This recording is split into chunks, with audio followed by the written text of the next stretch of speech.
ఇది వంగ, ఇది టమాటా, ఇది మిర్చి. ఇవి రేర్ సీడ్స్ అనమాట. వర్షాలకు మళ్ళీ మురిగిపోతాయేమో అని భయానికి ఇట్లా డబల్ పెట్టాను అనమాట. ఇందంతా కంపోస్ట్, కిచెన్ కంపోస్ట్ అంటే ఇంట్లో తయారు చేసిన కంపోస్టు. ఇందులో మట్టి వేసాను అనమాట. ఇది వంగ మొక్క, ఇది వంగ మొక్కనే. ఇది పాలకూర, ఇదేమో మల్బరీ. సరే, ఇందులో 2 ఉన్నాయి, వంగ టమాటా. వంగకి పురుగు స్టార్ట్ అయింది. మనం పురుగుల మందులు వాడాం కదా, వేప కషాయం, వేప నూనె ఇలాంటివి చేయాలి, తీరకలేదు. రోజు గమనించకపోతే 3 రోజుల్లో చెట్టు మాయమైపోతుంది. ఇందులో ఒక వంగ మొక్క. ఇవంతా కిచెన్ కంపోస్ట్ అనమాట. చూసారా, ఇక్కడ కూడా పురుగు వచ్చేసింది. అమ్మో, ఇవన్నీ ఏ కాయ వస్తుంది అనేది వచ్చేదాకా చెప్పలేము, ఏ విత్తనము. చూసారా,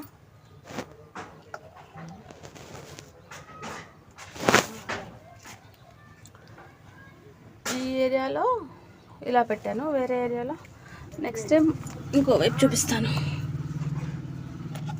చూడండి, వంగ మొత్తం పురుగు వచ్చేసింది. ఎండ తగలకపోతే కూడా పురుగు వస్తుంది, ఇటు ఎక్కువ ఎండ తగలదు. సరే, గోంగూర. ఇక్కడ నేను చిగురు కట్ చేశాను. ఇవన్నీ ఇక్కడ చిగురు కట్ చేస్తే 2 బ్రాంచెస్ వచ్చినాయి. ఇవి కొంచెం పెరిగిన తర్వాత మళ్ళీ కట్ చేసామనుకోండి, ఇంకో 2 బ్రాంచెస్ వస్తాయి, ఫుల్ అవుతాయి అనమాట. ఇక్కడ బెండ, పత్తి, చామంతి అలా పెట్టేశాను. ఇది గ్రేప్స్ కటింగ్. చూసారా దేంట్లో ఉందో, దీంట్లో ఉంది. ఇదేమో సన్నజాజి. నాకు సన్నజాజి, విరజాజి పూలు బాగా ఇష్టం. ఎప్పుడు పూలు పోస్తా అని వెయిటింగ్. ఇందులో కూడా గ్రేప్ కటింగ్ ఉంది, ఇలా వెళ్ళిపోయింది. ఇక్కడ 2 ఉన్నాయి, అటు ఒకటి ఇటు ఒకటి అన్నట్టు.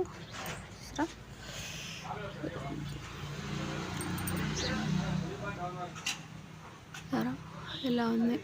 ఇందులో చిక్కుడు పాది కూడా ఉంది. ఈ ఆకులు ఎక్స్ట్రా ఉన్న ఆకులన్నీ తీసేయాలి, పుచ్చినట్టు పురుగున్నట్టు ఉన్న ఆకులు కూడా తీసేయాలి. ఒకవేళ మంచి ఆకులు అనుకోండి, అదే కుండీలో వేసామనుకోండి, మనకి బాగా పనిచేస్తుంది అనమాట. ఇది ఫ్రెండ్స్ ఈరోజు వీడియో. ఇది గల్జేరు మొక్క, తెల్ల గల్జేరు. చిన్న పువ్వు పూసింది, తెల్ల గల్జేరు, ఎర్ర గల్జేరు, మరి గల్జేరు మొత్తానికి